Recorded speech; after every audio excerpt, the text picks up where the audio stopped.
오늘 국민의 불편 해소와 사법 접근권 강화를 위한 제도 개선 공청회 제1주제에 이어서 제2주제에 국민의 불편 해소를 위한 법무사법 개정의 필요성을 발표할 황정수 법무사입니다. 제가 간단히 자료에 대해서 PPT로 준비를 했으니까 제가 PPT를 중심으로 말씀을 드리면서 여러분께서 같이 보시고 필요한 사항은 자료를 참고하시면 될 것 같습니다. 국민의 불편 해소를 위한 법무사법 개정의 필요성입니다. 주지하는 바와 같이 우리 법무사는 업무에서 그 전문성으로 실제 사회의 다양한 법률 서비스 요청에 의해서 처리하고 있음에도 불구하고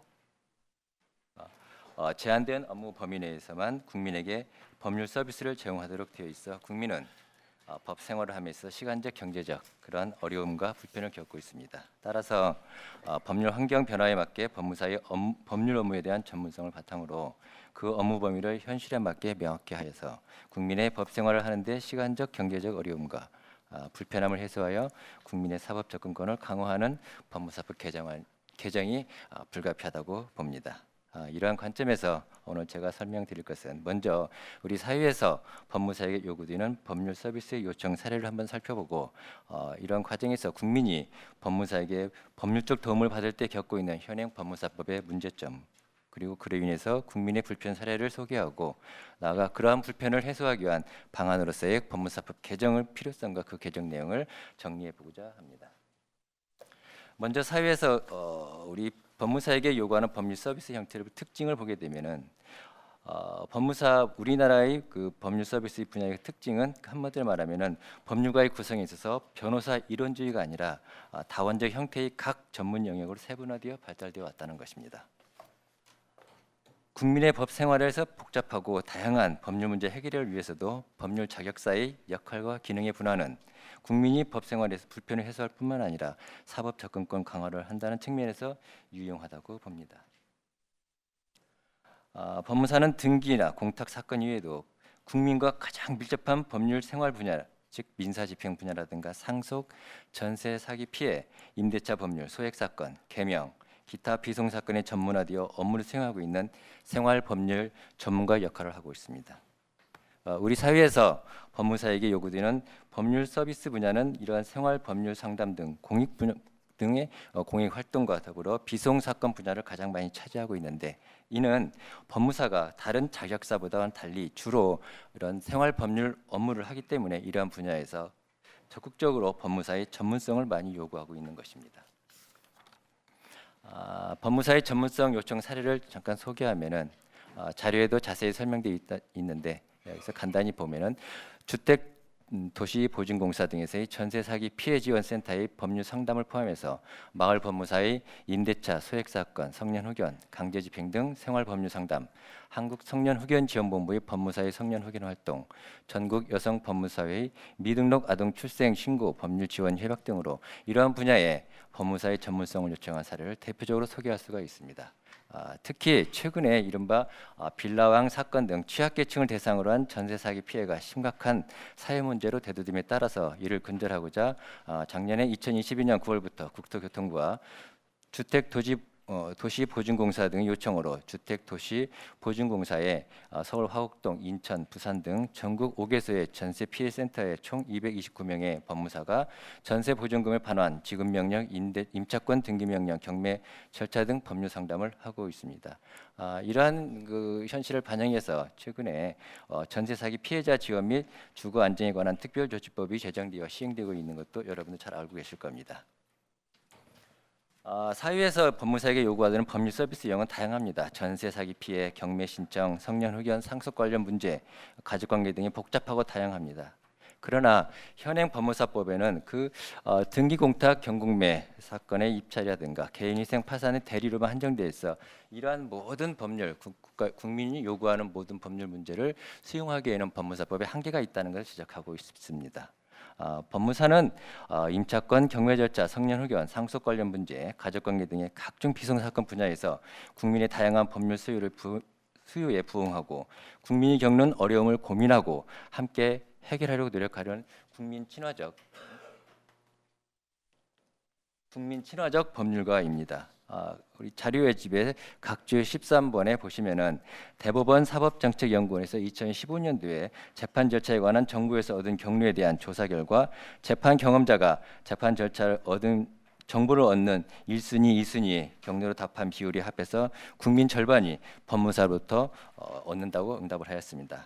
그러나 현실은 법률과 법원 실무의 제약으로 이렇게 무익하고 불합리한 유임장을 반복 제출하는 등으로 국민의 불편함을 많이 있습니다. 이러한 것은 국민에게도 법원에게도 법무사에게도 그 어느 누구에게도 도움이 되지 않습니다. 자료집 46쪽입니다. 현행 법무사법의 문제점으로 보면은 첫째는 국민이 법무사로부터 법률 서비스를 받는데 법무사의 업무가 다른 직역에 견주어 볼 때 업무 대리 범위가 지나치게 협소해서 국민에게 시간적 경제적으로 법 생활의 편익에 불편을 주고 있다는 점입니다. 다음으로는 법무사법에 규정된 업무 범위를 제한적 열거 방식으로 보아서 법무사의 업무에 대해서 포괄 수임이라든지 대리의 형식을 취하지 않더라도 실질적으로 대리가 행해지는 것과 같은 동일한 효과를 발생시키는 경우까지도 대리라는 이름으로 변호사법 위반으로 엮어 판례 실무에서 법무사법 취지에 맞지 않게 운영되고 있다는 점입니다. 다시 보면은 의무는 넓게 법률 전문가로 보고 있지만은 권한에 있어서는 포괄 수임이라든가 나아가서 이를 대리 행위라든가 이로 인해서 변호사법 위반 등으로 법 적용과 해석을 달리해서 일관성이 없다는 것입니다. 이러한 결과는 결국에 가서는 법률 소비자인 국민에게 고스란히 피해로 돌아오게 되는 것입니다. 법무사법의 이런 문제점에서 발생하는 국민이 겪는 불편 사례를 몇 가지 소개하고자 합니다. 첫째 사례에서는 우리 자료에서 나온 것처럼 부동산이 총 4필지인데 부동산 공유자가 총 7명이고 그중에 6명이 공유물 분할 판결에 따라서 나머지 1명을 상대로 공유물 분할 경매 신청한 사안인데 이때 경매 신청인 6명 중 2명은 서울에 거주하고 나머지 4명은 지방에 거주하는데 이때 법무사에게 경매 신청을 위임한 사례에서의 문제점입니다. 그게 문제점으로 나타난 것이 송달료 부담이라든가 보정 절차의 어려움입니다. 물론 이제 송달 자체를 송달 영수인을 법무사로 했다 하더라도 각 당사자별로 각자 송달을 받아야 하기 때문에 경매 신청이 6명이나 되어서 당사자는 각자 송달료를 부담하게 됩니다. 만약 이러한 경우에 법무사에게 신청 대리권을 부여하게 된다면 송달료 1위만 원 지출하면 될 것인데 불구하고 의뢰인이 6명이기 때문에 6명의 송달을 지출하게 되어 결국은 이것이 국민에게 경제적 부담을 가중시키고 있다는 것입니다. 또한 주소 보정에 있어서도 6명이기 때문에 6명이 각자 주소 보정을 받고 거기에 따라 6명의 위임장을 받아서 각각 초본이라든가 등본을 발급하고 다시 이게 법원에 제출할 때 또다시 여기에 따른 위임장을 제출해야 되는 이러한 불편함이 있습니다. 단순한 업무임에도 불구하고 의뢰인의 위임을 별개로 받고 이러한 절차의 번거로움, 진행 절차의 지체는 진행 절차의 지체가 되고 당사자의 비용도 증가되는 등 국민의 경제적 부담이 가중되고 있습니다. 또 한 가지 사례의 경우는 간단하게 말씀드리겠습니다. 임차권 등기 명령 사례에서의 불편 사례입니다. 임차권이 사망하는 경우인데 만약에 임차권 등기 명령 신청 사건을 진행하다 의뢰인이 사망하여 상속인이 7명이 되는 그런 사례인 경우인데 이때 법무사에게 대리권이 있었다면은 즉시 당사자 수개 신청 등을 하는 등을 해서 대처가 가능함에도 불구하고 제출 대행권으로 규정돼 있어 법원의 주소 보정이라든가 각종 어떤 보정 사례를 할 때 다시 또 서류를 받아서 각각의 개별적으로 위임하다 업무 처리를 해야 되기 때문에 여기에 따른 또 비용 부담, 시간이 부담이 되고 이런 문제점이 발생하고 있는 것입니다. 더 나아가서 최근에 전세 사기 피해 사건과 관련된 속칭 빌려왕의 그 사망 사례 그런 관련된 부분입니다. 여기도 비슷한 문제의 사례가 발생하고 있기 때문에 여러분께서는 그 기타 우리 발표문의 51쪽에서부터 53쪽을 참고하시면서 이 부분은 넘기도록 하겠습니다.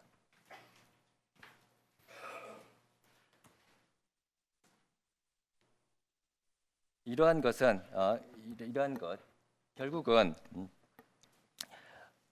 발표문 53쪽 이하입니다. 국민이 법 생활을 할 때 불편을 해소를 위한 법무사법 개정의 필요성의 내용인데 이 사항 보면은 국민이 법무사에게 사건을 위임하여 법무사가 사건을 수임 처리하는 과정에서 법무사법에 결국 대리권이 명시되어 있지 않았기 때문에 각 사건의 처리 단계별로 수임 절차의 수차례 반복하는 등 국민은 법무사를 통해서 법률 서비스를 제공받는 데 있어서 많은 불편과 어려움이 있는 것 현상을 살펴보았습니다. 결국 이러한 문제는 법무사법에 대리권이 범위가 명확하게 규정되어 있지 않고 있기 때문에 이로 인해서 이를 향후에 명확히 규정해서 국민의 불편을 해소하고 나아가서 국민의 사법 접근권을 강화하는 방향으로 법무사법 개정이 필요하다 보겠습니다.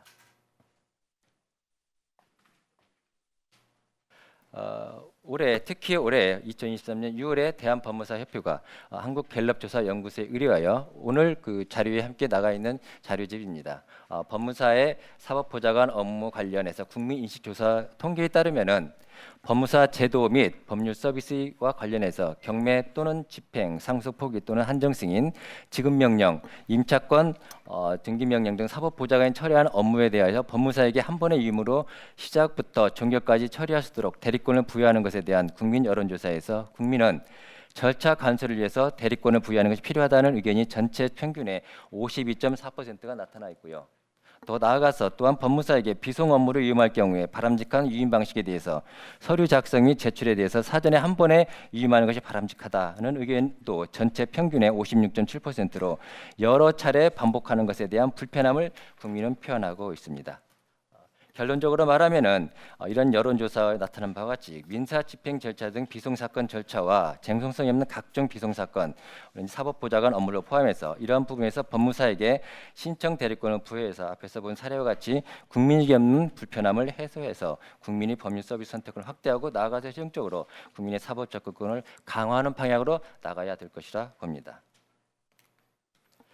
그러면 지금부터 법무사법 개정안의 내용을 살펴보도록 하겠습니다. 자료는 55쪽 이하입니다. 개정안의 내용은 다음과 같이 크게 요약해 볼 수가 있습니다. 화면에 나오는 것처럼 국민의 법생활 불편 해소를 위한 개정안으로서 첫째는 사법보좌관 업무 등의 비송사건 신청 대리, 그리고 법률관계 서류 작성, 그리고 수사기관의 조정에 따른 개정입니다. 그 밖의 개정으로는 법무사의 직업윤리 강화를 위한 개정과 그리고 불필요한 규정을 삭제하는 그런 내용으로 포함되어 있습니다. 첫 번째 주요 내용으로 볼 때 법원 사법보좌관 업무입니다. 법원조직법 54조 2항 각 호의 업무 중에서 사법보좌관 업무로 정한 사건의 신청 대리입니다. 자료에 자세히 나와 있는 바와 같이 핵심적인 내용을 살펴보면은 이에 관한 법무사의 신청 대리 근거를 요약해 보면은 비쟁송적 부수적 업무로부터 발생하는 사법보좌관의 업무의 성격에서 검토할 수가 있을 것이고요. 두 번째는 법무사 교육과 사법보좌관의 후보자 교육 등을 비교해서 법무사의 객관적 적정성에서 검토하는 부분입니다. 세 번째는 법원의 업무 담당자 면에서 검토인데 등기관이나 공탁 사건에서 등기관 공탁 사건, 그리고 경매와 공매 사건과의 비교를 분석해 봅니다. 네 번째는 국민의 입장에서 국민의 법생활 불편을 해소해서 사법 접근을 강화하는 것으로 요약해 볼 수가 있습니다. 먼저 첫 번째 사법보좌관 업무의 성격에서 검토하는 비쟁송적 부수적 업무입니다. 사법보좌관이 담당하는 대부분의 업무는 판결 확정 등 분쟁이 종결된 청구권의 최종적 사실적 실현을 목적으로 하고 서면 또는 서류에 대한 심사를 통해서 결정되고 만약에 이것이 결정에 대한 불복이 있다면은 소송으로 이행돼서 법관의 판단을 받게 되는 것이기 때문에 이러한 부분에 대해서는 엄격하게 변호사 대리 원칙을 준용할 필요가 없다는 것입니다. 특히 민사 집행 사건은 소송 사건이 아니라 비송 사건의 성질이고 또 사법보좌관이 처리하는 통상의 민사 집행 사무는 법관에 의한 재판이 아니며 또한 민사 집행법에서는 변호사가 아닌 자에 대한 집행 대리를 금지하는 규정이 없기 때문에 법무사 등 변호사 아닌 자도 비송사건 절차법 제6조 1항의 규정에 따라서 사법보좌관이 처리하는 민사 집행 절차상 대리인이 될 수 있는 것입니다.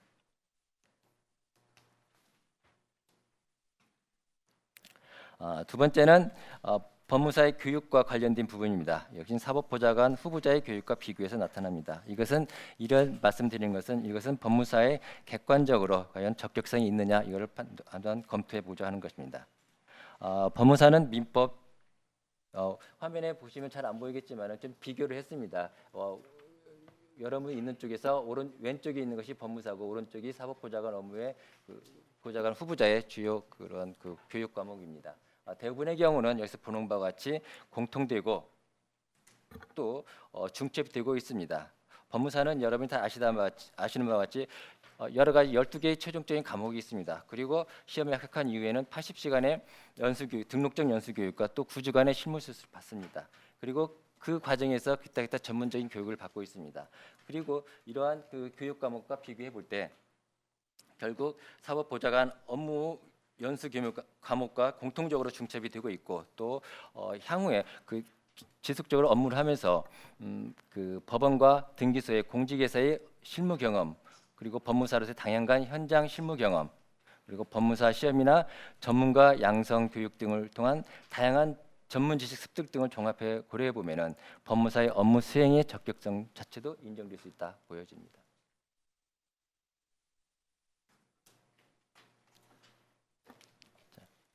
다음은 법원의 업무 담당자 면에서의 검토를 해보도록 하겠습니다. 현재 등기관, 공탁관 경우와 사법보좌관인 부분입니다.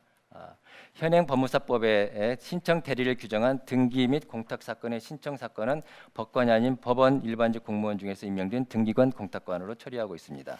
발표문 60쪽의 표 3번에 보는 바와 같이 등기관, 공탁관, 사법보좌관 등의 임명 대상자 및 근거 법령과 같이 이러한 업무를 담당하고 있는 등기관, 공탁관도 법관이 아닌 일반 법원직이 임명을 하고 있고 사법보좌관도 법관이 아닌 법원 일반직 중에서 임명하고 있습니다. 물론 이제 사법보좌관 업무의 성격이나 임명 절차 등에서는 등기관, 공탁관과 다소 차이가 있지만은 법관이 아닌 법원 일반직 임명하는 점에서 법무사가 사법보좌관 업무를 신청에 대리하는 데에서 크게 특별한 이유가 인정하지 않을 특별한 이유가 없다 볼 수가 있습니다.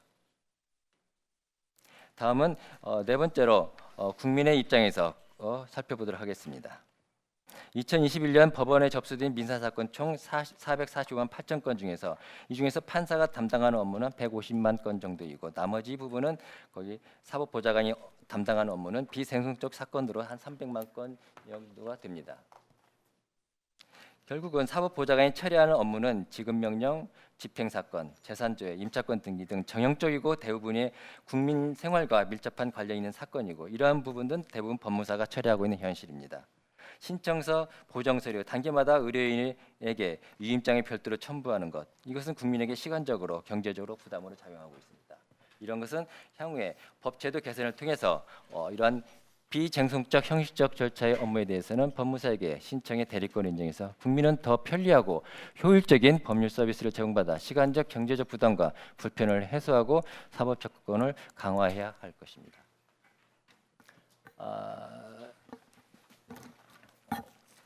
비송 사건에 관련된 신청 대리 내용입니다. 여기선 두 가지를 근거를 찾아보고자 합니다. 첫 번째는 비송 사건 절차의 법리적인 검토입니다. 이건 핵심적인 것은 비송 사건 절차에서는 아까 1주제에서 나온 바와 같이 비변호사 대리 원칙을 대리를 허용하겠다는 점입니다.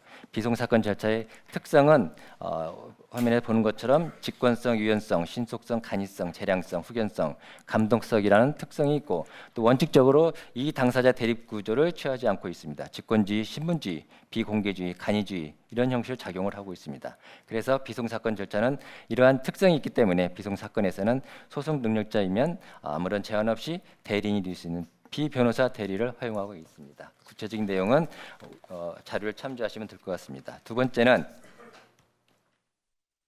비송 사건의 사건 유형별 접수 현황을 분석을 통해서 한번 검토해 보고자 합니다. 발표문 64쪽에서 66쪽까지 그 내용과 각 주의 그 페이지에 각 주의 54번에서부터 60번까지의 유형별 사건 접수가 통계가 나타나 있습니다.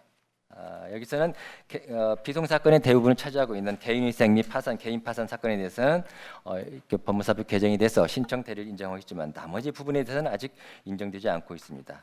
이러한 부분도 역시 국민에게 불편을 겪고 있기 때문에 신청 대리 인정해서 국민이 법 생활에서 겪는 불편을 해소해서 나아가 법무사로부터 더 편리하고 효율적인 서비스를 받을 수 있도록 개정을 해 나가야겠다 이런 내용입니다.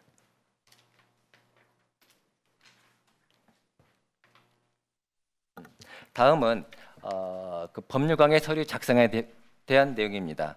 법률강의 서류 작성 중에서 가장 많이 사용되고 있는 것은 계약서, 차용증, 영수증, 각서, 합의서, 내용증명 등 이런 서류들입니다.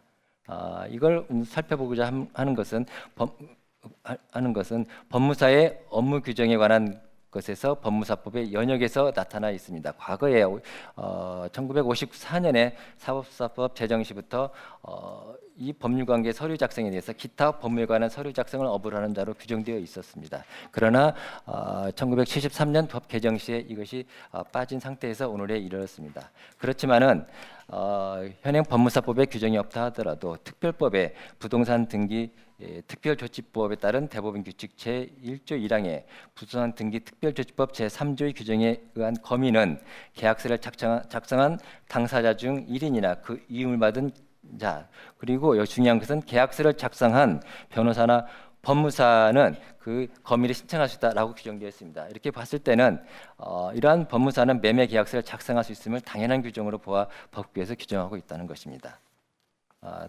또한 예시적으로 보면은 법무사법 제2조에는 법원과 검찰청에 제출하는 이런 서류로 되어 있습니다. 법무사가 예를 들어서 근저당 설정 등기 업무를 수임하는 경우에 그 원인 서류인 근저당 설정 계약서 작성과 동시에 근저당 설정 등기 신청을 대리하게 되는데 이 경우에 원인 관계가 되는 근저당 설정 계약서가 법률 관계에 관한 서류가 되는 거고 또 다른 예를 들면은 내용 증명서를 작성하여 상대방에 통지하는 것은 향후 법적인 절차를 진행하기 위한 조치인데 내용 증명서를 작성하는데 나중에 법적인 절차를 진행하지 않는 경우에는 법무사가 법률 관계 서류 내용인 내용 증명서를 작성하지 못하고 추후에 법적인 절차를 진행하는 경우에 내용증명서 작성이 가능하다고 하는 것은 서로 논리가 모순되는 것입니다. 법무사의 법률관계 서류 작성은 이는 되는 소를 포함하는 이런 법리가 되는 것이기 때문에 법리로 보여야 되기 때문에 이런 명문 규정 여부를 떠나서 당연히 인정해야 되는 것이다 보여집니다. 다음은 수사관계 조정에 따른 개정입니다. 본건 개정은 특별한 내용이 아니라 기존의 그 수사기관이 변경됨으로 해서 그 연계법으로서 법무사법도 개정되어야 한다는 것이고 이것이 바로 국민의 불편 해소와 혼란을 방지하는 것입니다. 수사권 조정 당시에 개정되어야 되는데 개정이 안 됐다는 측면이죠. 과거에도 그동안에 대법원과 헌법재판소는 경찰서에 제출하는 고소장, 고발장 등은 법원과 검찰청 업무에 관한 서류를 보아서 법무사가 작성할 수 있는 문서에 해당한다고 판시하였고 또한 법무부도 경찰서에 제출하는 고소장 등은 법원과 경찰청의 업무에 관련된 서류 작성에 해당되는 경우라면 법무사의 업무 범위에 포함되는 것이라 요건이 해석되어 있습니다. 다만 이번 개정안에서는 행정기관 제출하는 서류 작성 제출 등을 업무로 하는 행정사 업무와 좀 중복을 피하기 위해서 단서에 형사사법 절차 간소화 촉진법에 따라서 그에 한정되는 것으로 단서를 두었다는 것도 확인해 보시면 될 것 같습니다. 이상은 국민의 불편 해소를 위해서 개정되는 내용으로 설명을 말씀드렸습니다. 다음은 법무사의 직업윤리 강화를 위한 개정 내용입니다. 현행 법무사법에도 직업윤리를 담보할 수 있는 이런 규정이 있습니다. 그러나 여기에 더해서 법무사가 아닌 자의 법무사 고용 금지 등 또는 부당한 사건 유치 금지 등을 내용을 하는 내용으로 법무사법에 구체적으로 규정하고 법무사가 아닌 자가 법무사를 고용하여 법무사 사무소를 개설할 수 없도록 하는 규정을 신설하였습니다. 또 나아가서 법무사법 제24조의 부당한 사건 유치 금지 등의 위반에 대해서도 필요적 몰수와 추징할 수 있도록 규정을 신설해서 범죄를 조장하는 경제적 요인을 제거해서 건전한 사회 발전에 기여할 수 있도록 법적 조항을 신설하였습니다. 구체적인 내용은 말미에 첨부되어 있는 신구 조문 대표를 참고해 보시면 될 것 같습니다. 그다음에 마지막으로 불필요한 규정을 삭제하는 것입니다. 이것은 법무사법 제2조 2항입니다. 법무사법 제2조 2항의 삭제에 대해서는 현행 법무사법, 구사법사법과 현행 행정사법, 구행정서사법에 규정되어 있는 연역과 행정사의 자격에 관련되어 있는 규정을 살펴볼 필요가 있는 것입니다. 법무사법 제2조 2항 중에 다른 법률에 따라 제한되어 있는 것을 작성할 수 없다. 이런 조항은 1963년 사법사법에서 처음 규정돼서 현재까지 규정되어 있습니다. 또한 행정사법에 60일 제정되어 있는 행정사법에도 이와 같은 내용이 규정되어 있습니다. 또한 행정사의 자격에 대해서는 과거 95년 행정사법이 행정사법으로 바뀌기 단계 전까지 사법사의 자격이 있는 자도 행정사의 자격이 있는 것으로 규정되어 있습니다. 따라서 본 규정이 행정사법의 제정 당시에 행정사의 자격에는 사법사의 자격이 있는 자도 포함 규정돼 있어서 행정서사는 그러니까 사법사는 행정사의 업무도 할 수 있기 때문에 양자가 중복되는 것을 좀 충돌하기 위해서 규정된 것으로 생각이 됩니다. 그러나 현재는 법무사법과 행정사법을 제외한 변리사법이나 세무사법, 공인노무사법 등 대부분의 자격사법은 이러한 규정을 두고 있지 않습니다. 따라서 법무사법 제2조 2항에 이런 규정을 삭제하더라도 다른 자격사의 업무 충돌이나 다른 자격사들에 대한 업무 범위를 침해하는 문제도 없습니다. 법무사의 업무 범위는 법무사법에서 정하는 것이고 법무사의 업무를 법무사법이 아닌 다른 법률, 특히 다른 자격사의 업무 관련 법률의 개정에 따라 법무사의 업무 범위가 좌지우지되는 이런 되어서는 안 되기 때문에 본 규정은 삭제되어야 마땅할 것으로 보여집니다. 이상 마치도록 하겠습니다. 마치면서 여기 써있는 말씀을 드리면은 이번 법무사법 개정안은 그동안의 법무사가 해오던 업무를 명확하게 규정해서 국민의 불편을 해소하고자 하는 내용이 대부분입니다. 이제는 법률 서비스와 관련해서 국민의 입장에서 각자의 특화된 고유 업무를 가지고 국민의 수요와 요구에 부응해야 할 것입니다.